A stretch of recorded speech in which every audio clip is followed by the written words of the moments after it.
बिस्मिल्लाहिर्रहमानिर्रहीम। अस्सलाम वालेकुम। दोस्तों, मुहद्दिसीन ने हदीस को लेने के लिए सख्त कवानीन बनाए हैं कि रावी सच्चा होना चाहिए, झूठा नहीं होना चाहिए।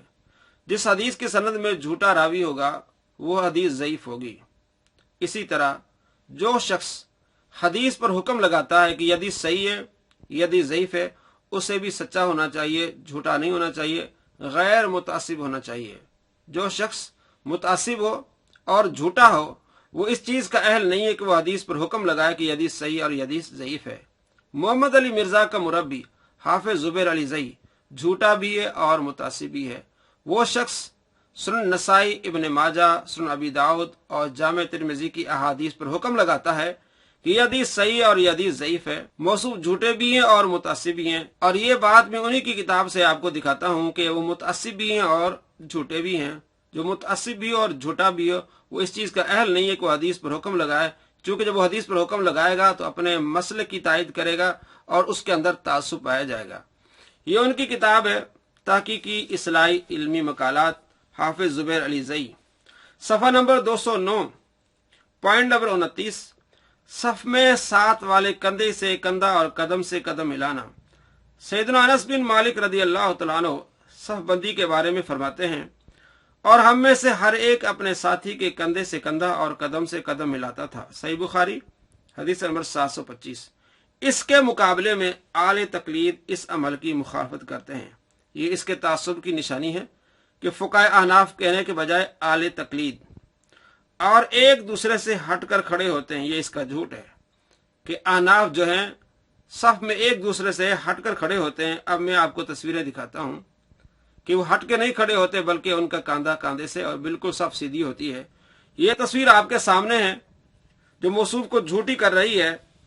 इसमें सुन्नी हनफी लोग नमाज पढ़ रहे हैं और उनकी सफ बिल्कुल सीधी और कांधा कांधे से मिला हुआ है।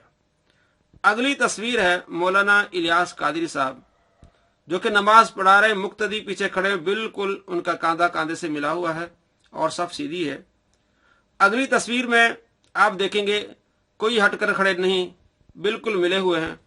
उससे आगे वाली तस्वीर में आप देखेंगे कि बिल्कुल सफ सीधी है और मुक्तदी साथ खड़े हुए हैं, हटकर खड़े हुए नहीं हैं, जो कि मौसूफ का झूठ आपके सामने आया है। आपने ये तस्वीरें देखी कि तमाम लोग एक सफ में खड़े हुए हैं और सीधे खड़े हुए हैं, हट के नहीं खड़े हुए, कोई बीच में फासला नहीं है।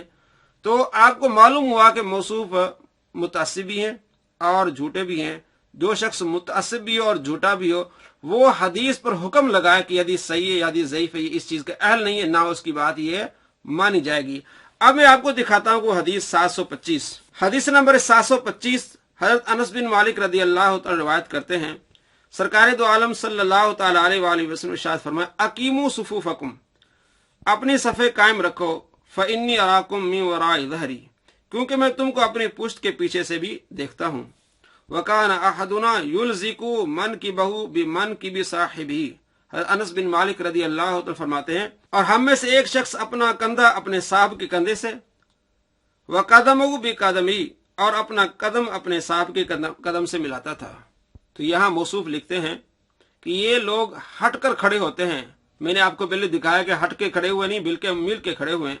अब इस हदीस की तशरीह मुहद्दिसीन क्या करते हैं। सबसे बड़े शारे बुखारी के इमाम इब्न हजर अस्कलानी रहमतुल्लाह अलैह फरमाते हैं कि हजरत अनस बिन मालिक रदी अल्लाह तआला अन्हु का यह कहना ये मुबालगा है। मिल के खड़े होने से मुराद ये है कि बेकामत सफ़ी, सफ को कायम रखना, व तस्वियती, और सफ को सीधा रखना। कि हजरत अनस बिन मालिक रदी अल्लाह तआला ये बताते हैं कि कदम कदम से मिला होता था, कंधा कंधे से मिला होता था। इसका मतलब ये कि सफ को कायम रखना है और सफ सीधी करनी है। ये मुबालगा है सफ सीधी करने में और सफ को कायम करने में। इससे ये मुराद नहीं कि बिल्कुल कांधा कांधे से और कदम कदम से, क्योंकि ये हो नहीं सकता।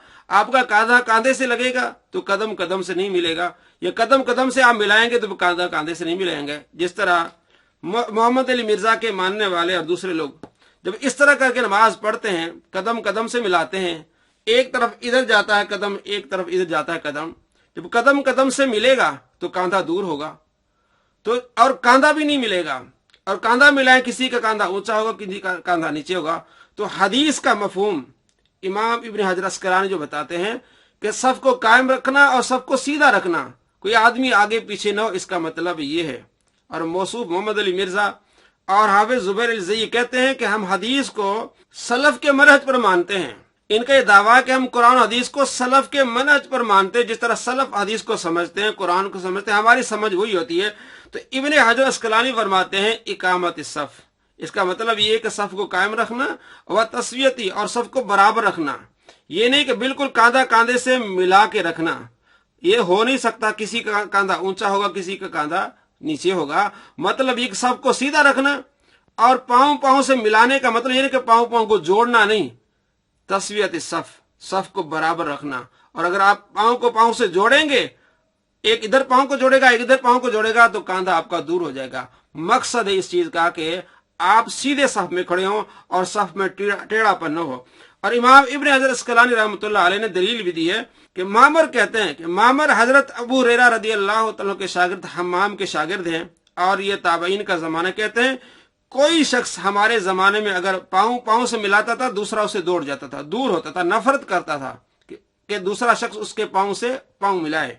یہ حضرت امام ابن حجر اسقلانی رحمۃ اللہ علیہ نے دلیل دی ہے، اور اس بات پر کہ مطلب اور مقصد یہ ہے کہ صف کو سیدھا کرنا ہے، اور اس بات پر دلیل کہ اس حدیث کا مقصد ابن حجر اسقلانی اور تمام محدثین یہ سمجھتے ہیں کہ صف کو سیدھا کرنا ہے اور صف کو قائم کرنا ہے، اور یہی معنی تمام احادیث میں پایا جاتا ہے۔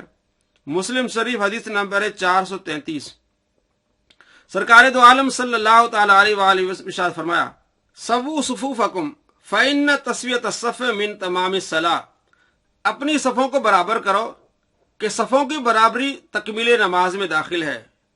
اگلی حدیث سنن ابن ماجہ حدیث نمبر 993، سووا صفوفکم، اپنی صفیں برابر کرو، فإن تسویۃ الصفوف من تمام الصلاۃ، اس لیے کہ صفوں کی برابری تکمیل نماز میں داخل ہے۔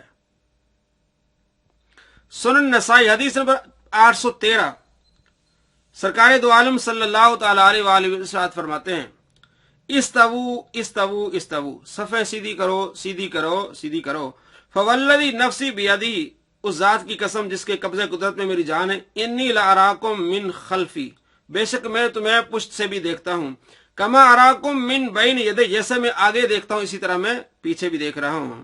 سنن دارمی حدیث نمبر 1298، سرکار دو عالم صلی اللہ تعالی علیہ وآلہ وسلم ارشاد فرمایا، سووا صفوفکم، صفیں برابر کیا کرو، فإن تسویۃ الصفوف من تمام الصلاۃ، صفوں کی برابری تکمیل نماز میں ہے۔ مسند احمد حدیث نمبر 12011، اقیموا صفوفکم وتراصوا، صفیں قائم رکھو اور مل کے کھڑے ہو جاؤ، فإنی اراکم من وراء ظہری، بے شک میں اپنی پشت سے بھی تمہیں دیکھتا ہوں۔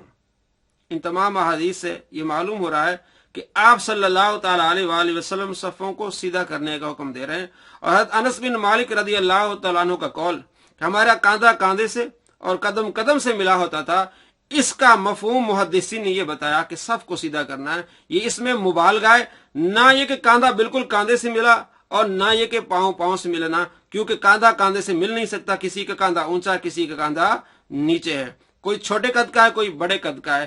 اور پاؤں پاؤں سے ملنا یہ بھی نہیں ہو سکتا، کیونکہ اب اگر آپ پاؤں پاؤں سے ملائیں گے تو پھر کاندھا کاندھے سے نہیں ملے گا۔ دوسرا، اس میں خشوع اور خضوع نہیں ہے۔ ایک شخص آ کے نماز پڑھتا ہے اور دوسرا شخص ٹھنڈے پانی سے وضو کر کے آتا ہے، اور جب اسے پاؤں سے پاؤں ملائے گا تو اس کے میں خشوع خضوع نہیں رہے گا، اس کا ذہن اس کی ٹھنڈک کی طرف جائے گا۔ اسی طرح کوئی بھی شخص جب دوسرے شخص سے پاؤں ملائے گا، پاؤں ٹکرائے گا، تو اس کا خشوع اور خضوع چلا جائے گا۔ اس لیے یہ لازمی محدثین نے بتایا کہ یہ اس کا معنی ہے کہ صفوں کو سیدھا کرنا ہے، نہ یہ کہ بالکل پاؤں پاؤں سے ملانا اور کاندھا کاندھے سے ملانا، بالکل کاندھا برابر ہونا چاہیے اور صفیں بھی برابر ہونی چاہیے۔ یہ حدیث کا مفہوم ہے جو سلف نے بتایا ہے۔ ان کا دعویٰ ہے کہ ہم قرآن و حدیث کو سلف کے منہج پر مانتے ہیں۔ اگر سلف کے منہج پر مانتے ہیں تو آپ اس طرح کھڑے ہوں جس طرح سیدھی صف ہوتی ہے، اور بالکل صف سیدھی کھڑی ہونی چاہیے، نہ کہ قدم قدم سے لازمی ملنا ہے اور نہ کہ کاندھے کاندھے سے لازمی ملنا ہے، بالکل برابر ہونے چاہیے۔ یہ ہے اس حدیث کا مفہوم۔